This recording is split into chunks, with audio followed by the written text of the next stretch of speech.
Kisses to all of you. I hope that you're having a wonderful, wonderful evening. It is Friday. I am exhausted. But Friday's usually my days like I'm just pooped by Friday. Anyway, moving on. Let's do it. It's the Sussex Show. It's the Sussex Show. It's the Sussex Show. Yeah. Kisses to all of you. Thank you so much for your love and your support. Don't forget, hit like, share, and subscribe. Please, if you're not subscribed, make sure you already are. Thank you to all my subscribers. I want to thank you guys for my super chats the other day. OMG, what a treat. You guys, I am so grateful and so blessed to have you as my subscribers. Kisses. I had so much fun during our live.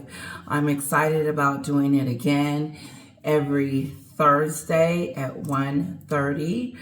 And I just hope you guys enjoy just us chit-chatting.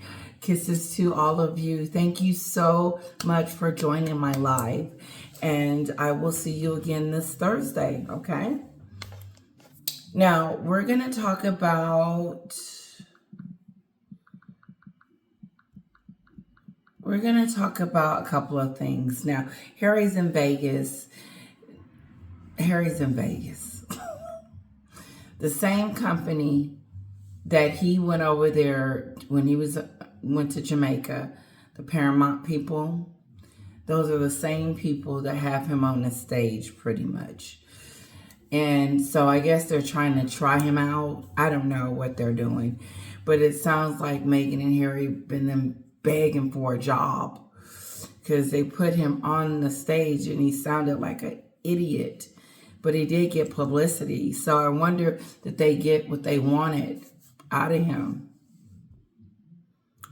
Anyway, we're going to move on to Candice, and we're going to give you a little bit about what Americans are thinking other than myself, okay?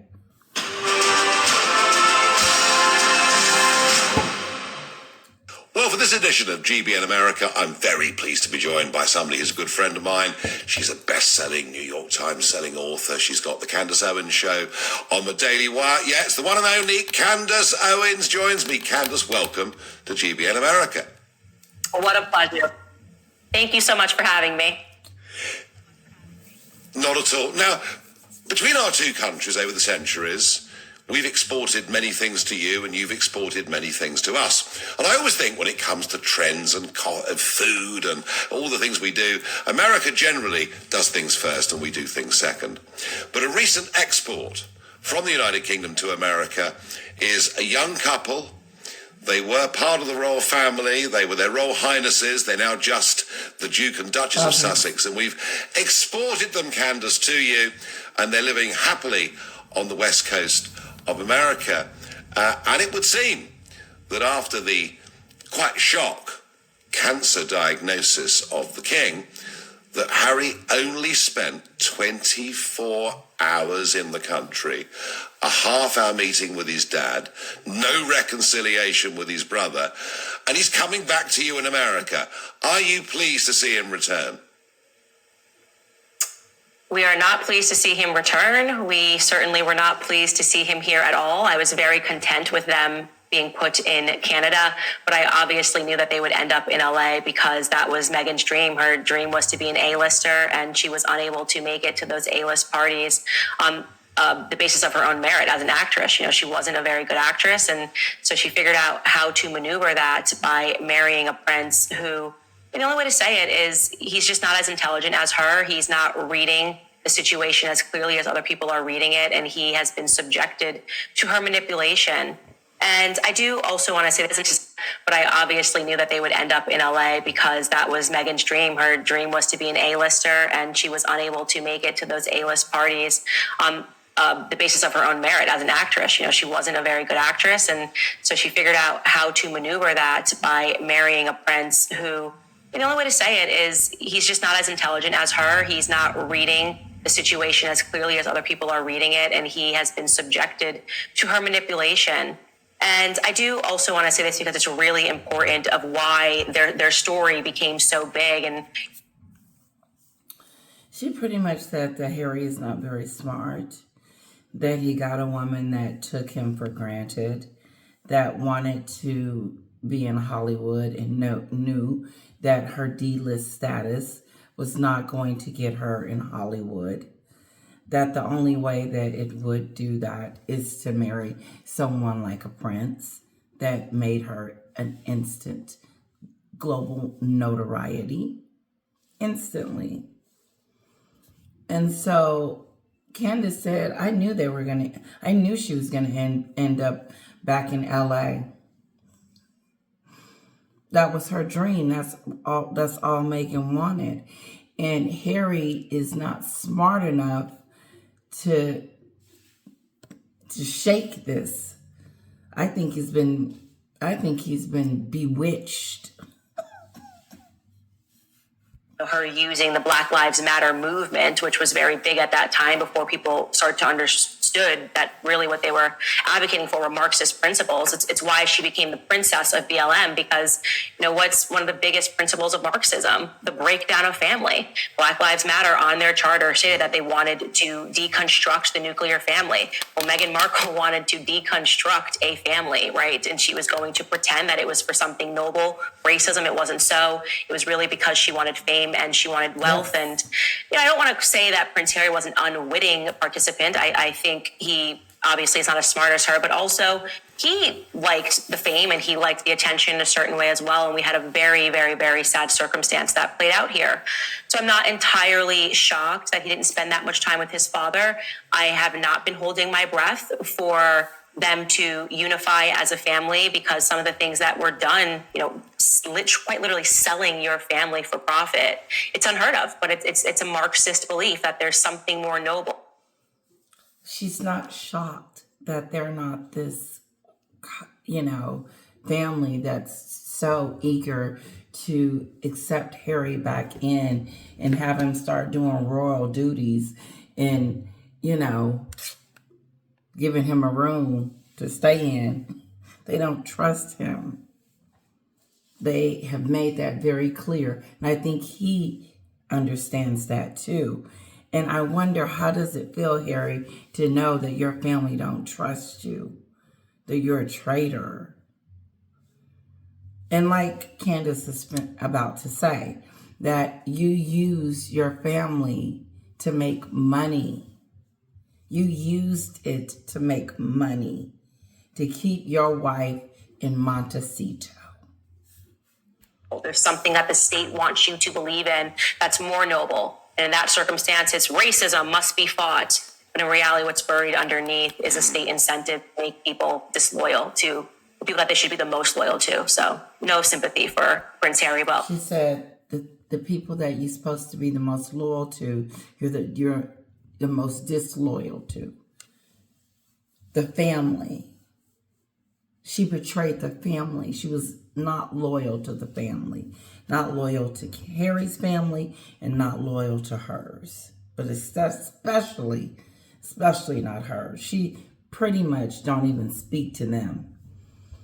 But she needs to and wants to keep this fire burning over here in the royal atmosphere, because she knows that she can obtain things that she can use and bully, or she can't. Her bullying, she doesn't get away with it because we expose it.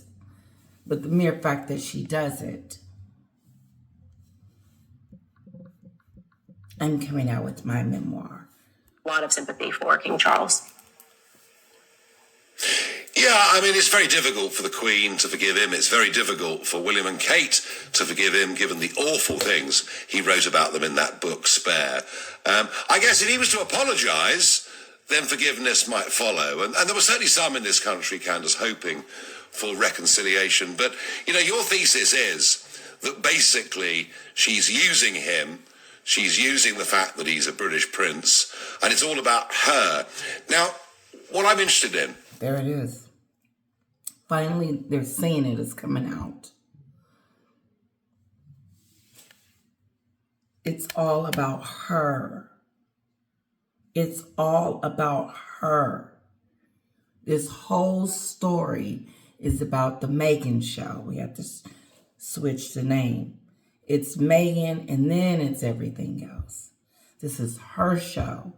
She says what to do, how to do it, and when to do it. Excuse me. And she has full control over Harry. They finally saying it. Things he wrote about them in that book, Spare. I guess if he was to apologise, then forgiveness might follow. And there were certainly some in this country, Candice, hoping for reconciliation. But, you know, your thesis is that basically she's using him.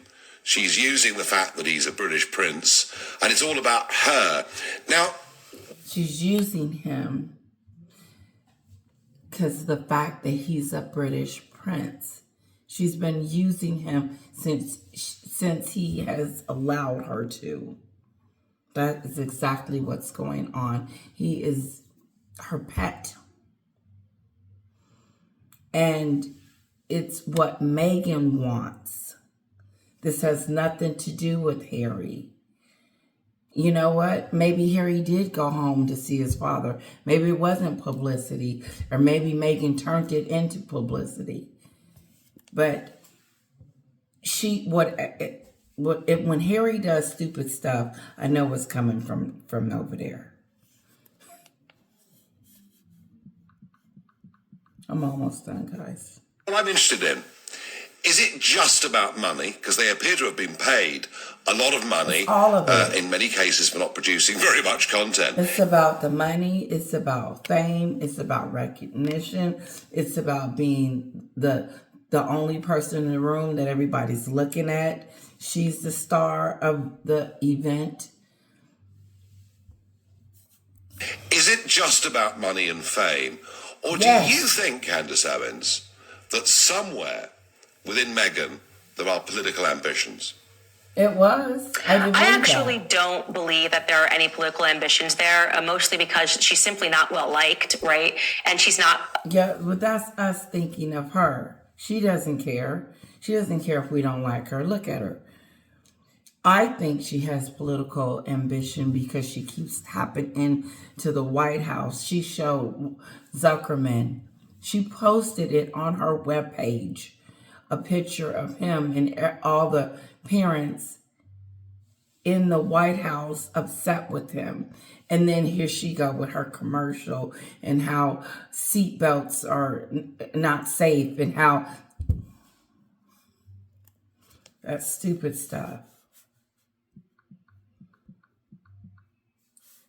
Very good actress. I saw right through it from the very beginning when she was pretending she was going to stay in the royal family. I was the first commentator that... When she was pretending she was going to stay in the royal family.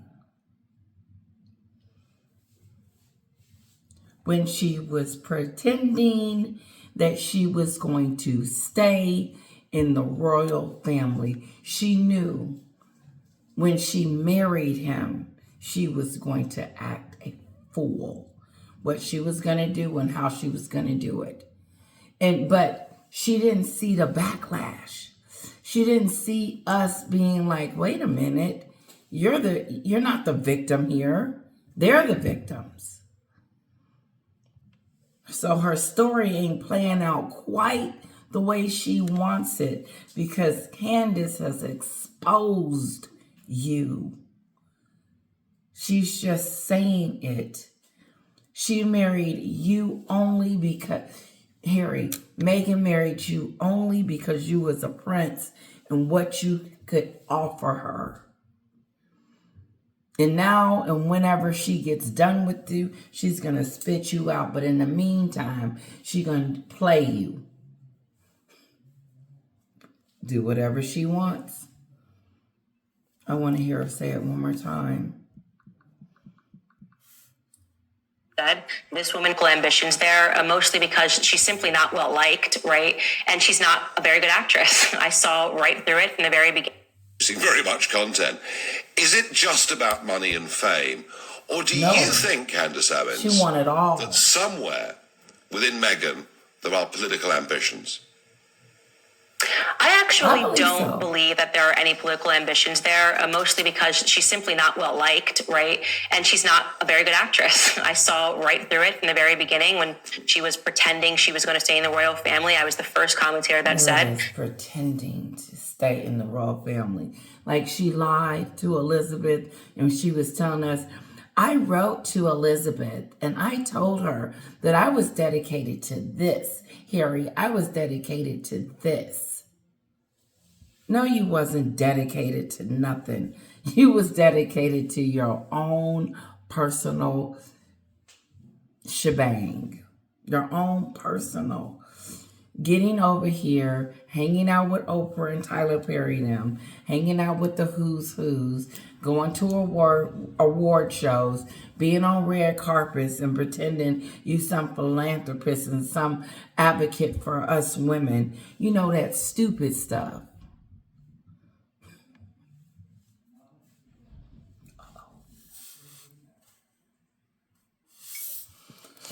I bet Harry.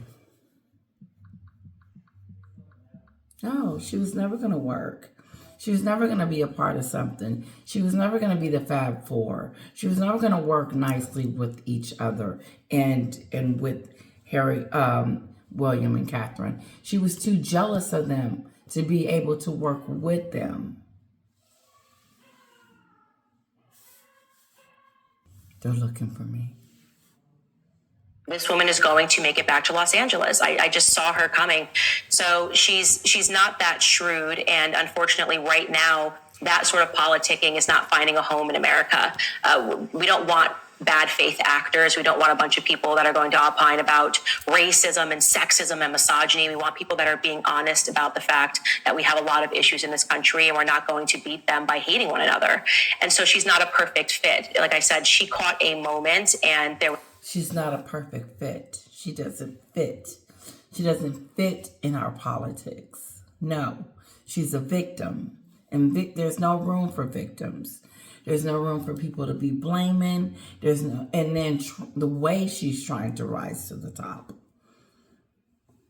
No, you're not going to just walk up into the Senate and be a senator.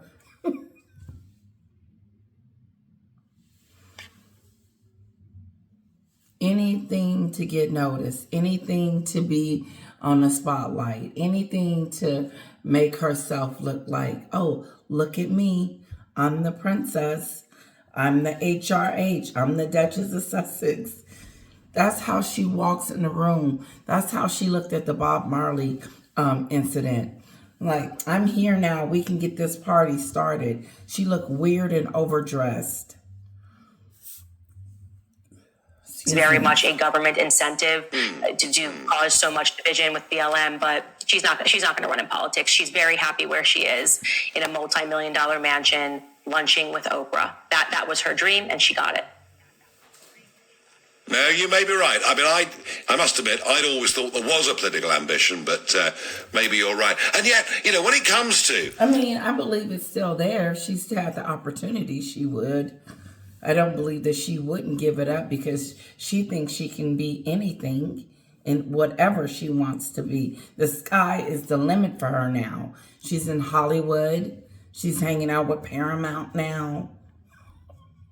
Whichever company they work with, Netflix, whoever it is, they've been paid all these large sums of money to produce little content or a load of rubbish. At what point does Los Angeles wake up and say, you know what, these guys are no good? I think that's starting to happen now. I mean, the executive over at Spotify pretty much said that these are a bunch of lazy people with bad ideas that feel entitled to money. It's the ultimate entitlement is what you're taking a look at. And I don't know if any person listening to this program actually took the time to listen to the podcast that she produced on Spotify. I did. It was a source of great humor for me. And I played some of those tidbits on the show. It's weird. It's raspy. It's her talking about her dreams, talking about, the patriarchy and feminism and just all of the buzzwords that get you invited to the right parties in LA, but there's no substance behind it. And as I said, the reason why it failed is because people want authenticity, and unfortunately, they aren't getting that from this couple anymore. So they're just going. There's no substance. She has nothing to offer. There's no talent. There's nothing. She's not a philanthropist. She's not this big advocate for changing things. She doesn't care. If she cared about anything, then to me, it starts like Candice said. The people that you hurt the most are the people that is closest to you. That's what she's done. Keep being shuffled from award show to award show, given awards for basically doing absolutely nothing but acquiescing to a government narrative. It's quite pathetic, and it's sad because Harry was so well liked. He was kind of like the bad boy prince. People liked him because I said this. I said he was liked. I said we used to think that, oh, wow, he's an eligible bachelor. Look at Harry. Oh, my goodness. Like, it's awesome to see that he's going to pick someone really nice and beautiful and cute and got a nice heart. No, he went and got someone evil. Pure evil. I've never known anyone that thinks about themselves on this level. Like, I stopped thinking about myself as soon as I started having the baby. Like, it's not my clothes, it's her clothes. It's her outfits. It's her, tomorrow, like, we're going to do like a dance, some class she's going to be doing. Dance and tap. So she's got 3 things: ice skating, gymnastics, and tap and dance. And I don't think it's too much. I think it keeps her busy, because if not, she's just watching TV and running around here. I had a point. I forgot it. No, like, my life has become Kira's in a sense, He seemed so authentic, and now he was loved. Yeah. He really was. Yeah, he was. I loved him. He was the good looking. He was was. good looking. He was charming. He really looked good at the wedding. Harry looked like, I was like, whoa, look at Harry. He's next. Like, you couldn't help but, I thought he was so graceful. I thought it was so nice of him to be by his brother's side and helping him and guiding. I just thought it was so beautiful. And I just remember thinking, wow, Harry is a cool brother. He did his tours in Afghanistan. He was in the front line. He was fun. He had lots of pretty girlfriends. He'd go down to the pub. He'd do things he'd do things, Candice, that most young lads either do or would like to do. I think, actually, and I remember asking my daughters when they were teenagers, early teenagers, what they thought of the royal family. And they both said, oh, the royal family, it's so cool. It's cool. Now, I'd never thought of the royal family as cool, but Harry did make it cool, didn't he? He did make it cool, and then all of that went away, and he became very whiny, and he went the way of what we call modern psychotherapy, where therapists sit across from you and tell you that every little thing that ever happened to you makes you a special victim, and no matter how horrendous you act, once you receive that status of victimhood, everyone must understand. And that was the thing for me that I thought was just so disgusting. Was, utilizing Princess Diana, someone who was very well loved in America, and pretending that you were speaking for her from the grave, which is something that Meghan Markle did. This Freudian transfer of, I'm now Princess Diana and I must be saved. It's sick. That's that stupid stuff. That's that sick stuff. And then Harry goes along with it like this. That's that stupid stuff. And manipulative, and her reasons for doing the manipulation of it all it's beyond explainable. The manipulation, how she manipulates.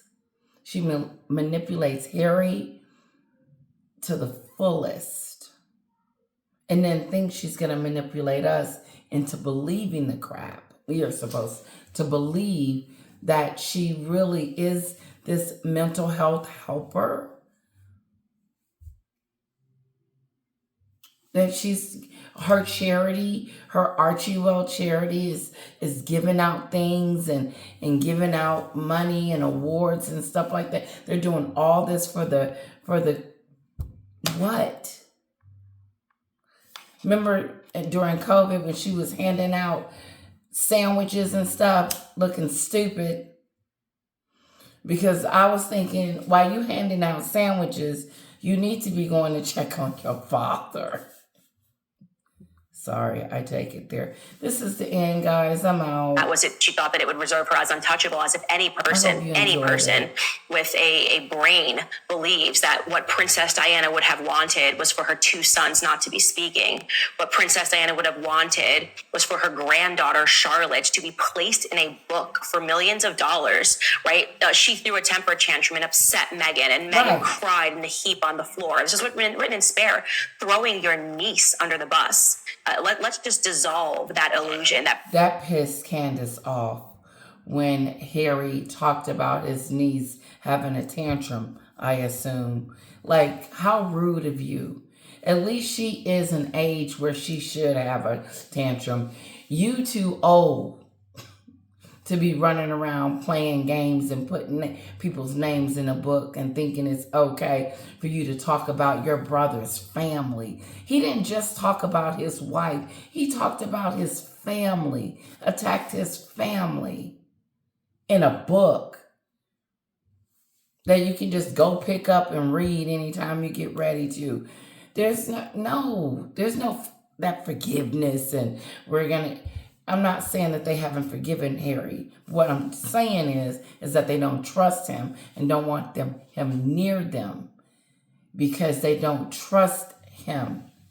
I can love you and still not trust you. Stay far, far away because every time you get close, something happens. That stupid stuff with your wife, the manipulation. She's a manipulator to the core of everything that she knows. And she's sitting there manipulating him, the situation, and everything. Princess Diana would have been okay with that because she would not have been okay. For doing that was she thought that it would reserve her as untouchable, as if any person with a brain believes that what Princess Diana would have wanted was for her two sons not to be speaking. What Princess Diana would have wanted was for her granddaughter, Charlotte, to be placed in a book for millions of dollars, right? She threw a temper tantrum and upset Meghan. I can imagine Harry getting into some serious trouble with his mother for doing what he did to his family, because he went after every person as if they did something to him for him to treat them this way. No, you married a Jezebel that told you to do this stuff, and so you did it. And now when you come home, people are looking like, okay, yes, he's here, but what do you want? They're very suspicious of Harry. And Meghan cried in a heap on the floor. This is written in spare, throwing your niece under the bus. Let's just dissolve that illusion that Princess Diana would have been okay with that because she would not have been okay with any of that. No, of course not. No, of course. That is Candice Owens. That's her perspective. That's a little bit of U.S. perspective. What we think about these two, what's going on with these two. I don't care what award show Harry goes to or what stage we put him on over here. He is fallen from grace, and they can keep trying to put him out there, but we're going to keep bringing it to life that Harry, there's a problem there. Listen, I'm tired, guys. Have a wonderful evening. I hope you enjoyed this video, and kisses to all of you.